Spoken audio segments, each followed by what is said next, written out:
Once in the ancient lands where philosophy intertwined with the very breath of life, there was a monk named Elias. In the monastery nestled among the cypress trees that whispered the secrets of the universe, Elias pursued a life of spiritual enlightenment with fervor. Yet, as the stars danced above in the silent testimony, Elias found himself in the throes of an unyielding insomnia.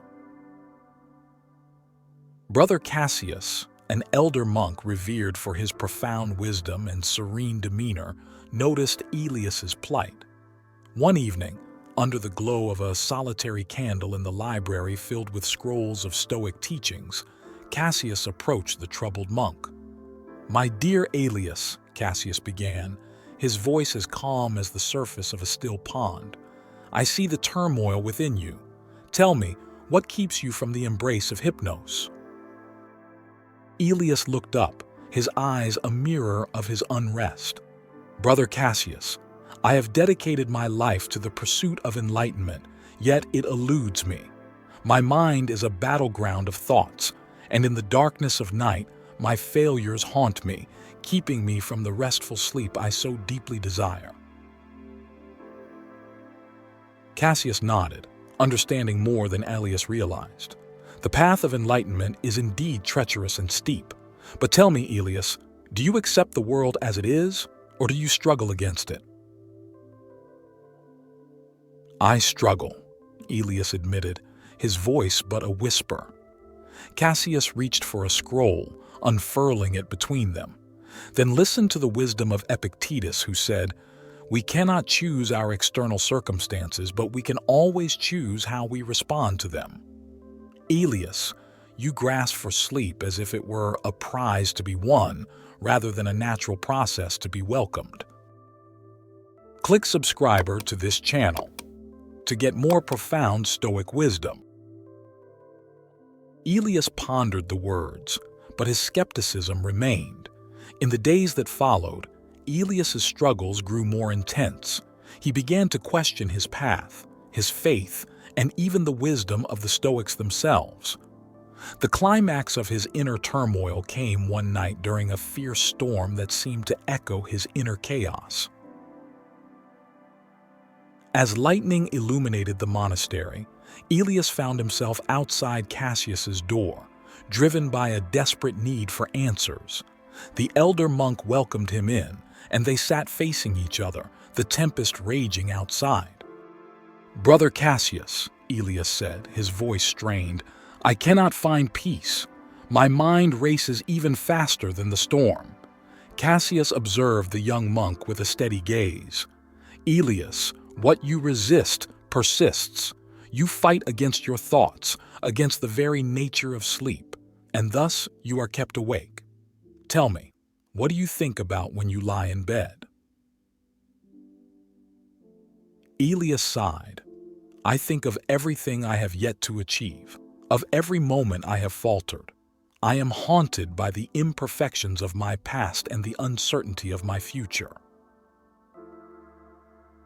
Cassius nodded. "And so, you have become like Sisyphus, condemned to push a boulder up a hill for all eternity. You must learn to let go, to accept the present moment as it is, and to trust in the natural order of things. Sleep will come when you live in accordance with nature, not when you command it." The word struck Elias like a bolt of lightning. He realized that in his pursuit of enlightenment, he had been trying to control the uncontrollable. He had been so focused on his perceived failures and his unmet goals that he had lost sight of the peace that comes with acceptance. Cassius continued, "You must learn to be like the oak tree outside our walls. It does not lament the passing of the seasons or the storms that shake its branches. It simply is. Be like the oak, Elias. Embrace the present and let go of the need to control what is beyond your power." The conversation stretched into the night, with Cassius imparting the Stoic wisdom of Marcus Aurelius, Seneca, and Epictetus. Elias listened, and for the first time in a long while, he felt a sense of peace wash over him. Then, Amid the tempest's fury, a moment of tranquility arose. The rain softened, and the wind whispered its apologies to the trees. Elias, with a heart now open to the wisdom of acceptance, felt a tiredness he had not known in years beckon him. The embrace of equanimity. In the following days, a change came over Elias.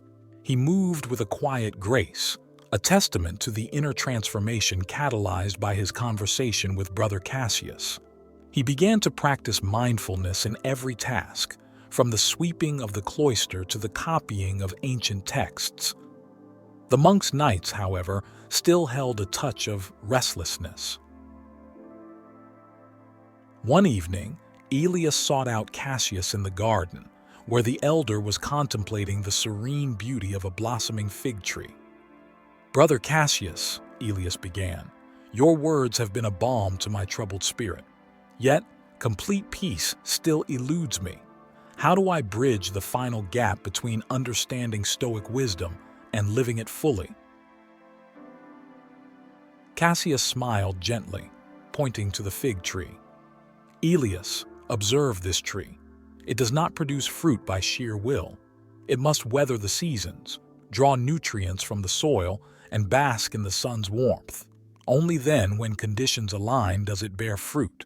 So too must you cultivate patience and allow your understanding to mature." Elias contemplated the tree, its branches a testament to the silent, patient work of nature.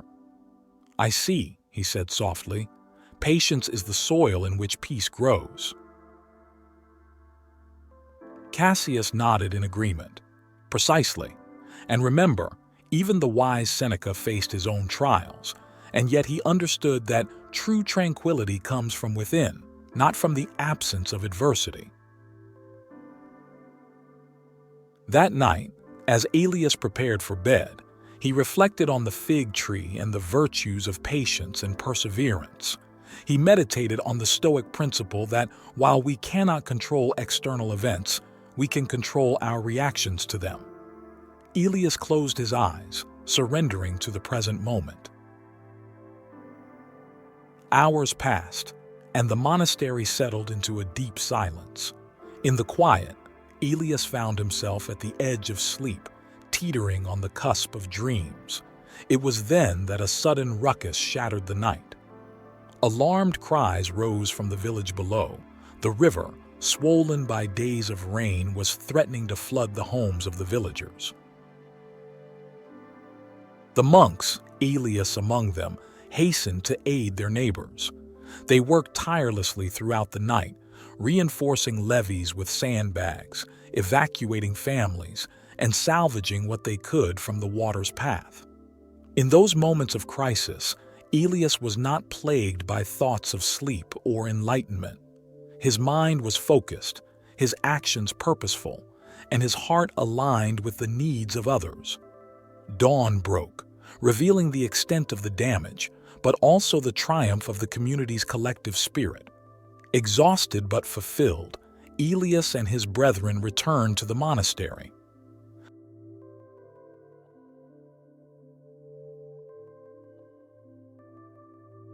That night, as Elias lay on his simple cot, his body ached from the labor, but his heart was light.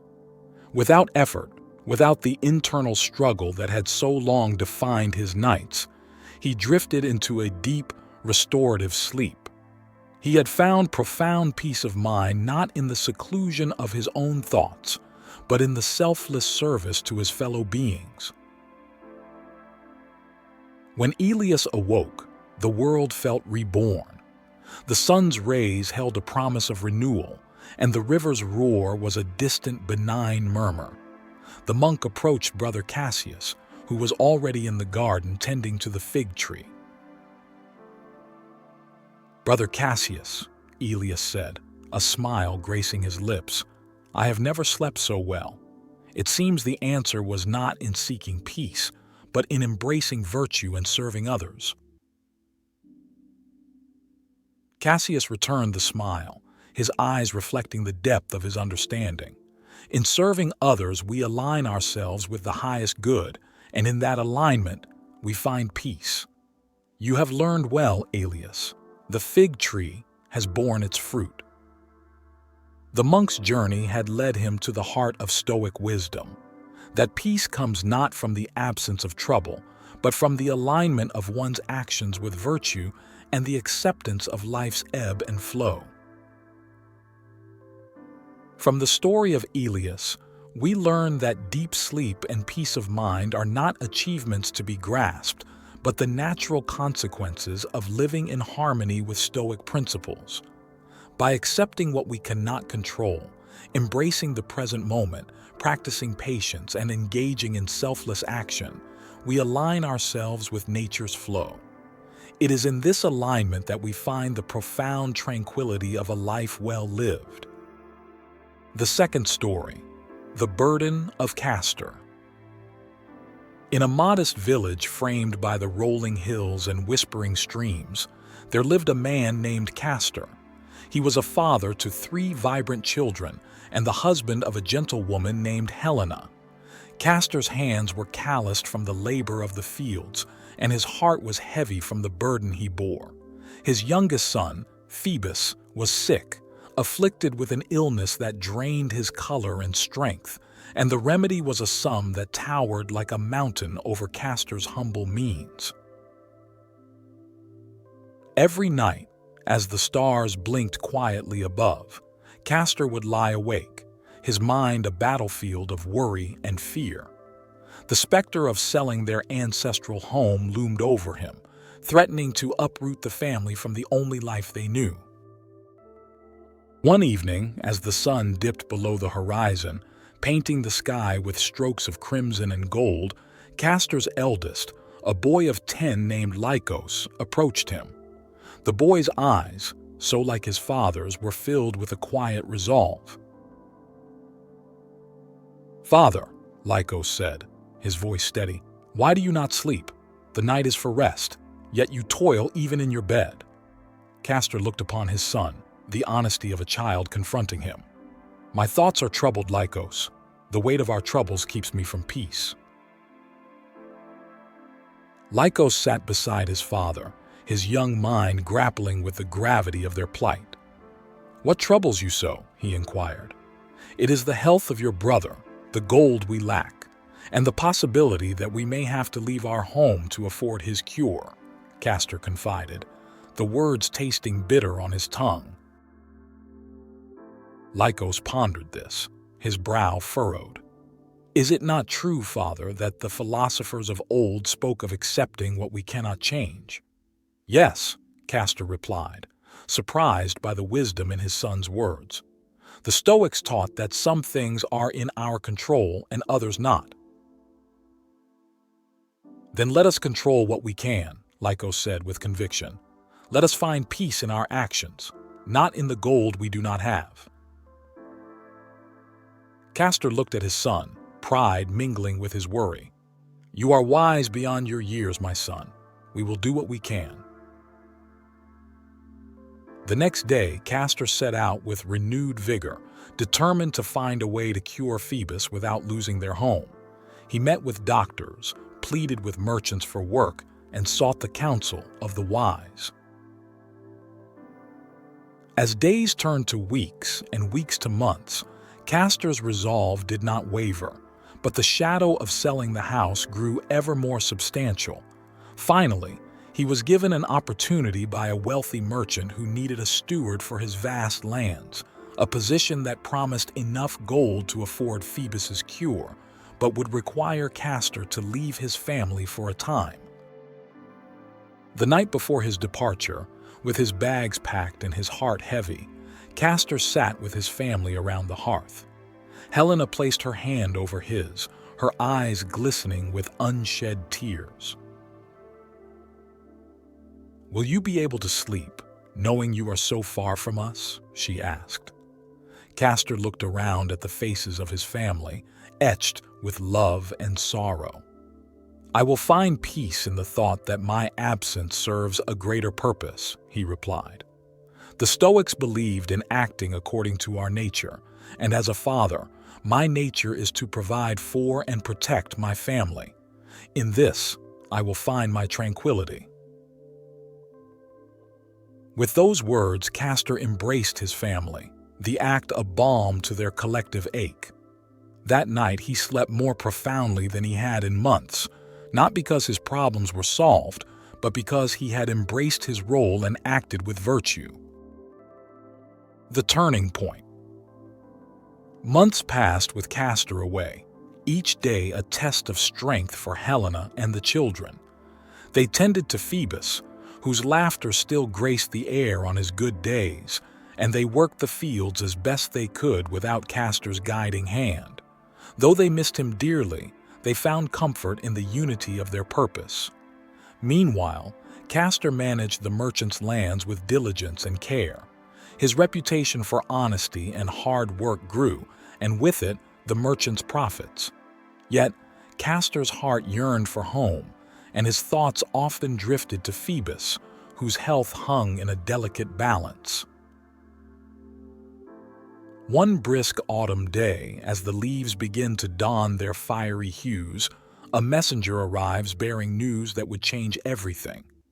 Phoebus had taken a turn for the worse, and the doctors were certain he would not last until winter's end without the medicine. Castor was stricken with grief and fear. That night, as he sat alone in his quarters, he wrestled with despair.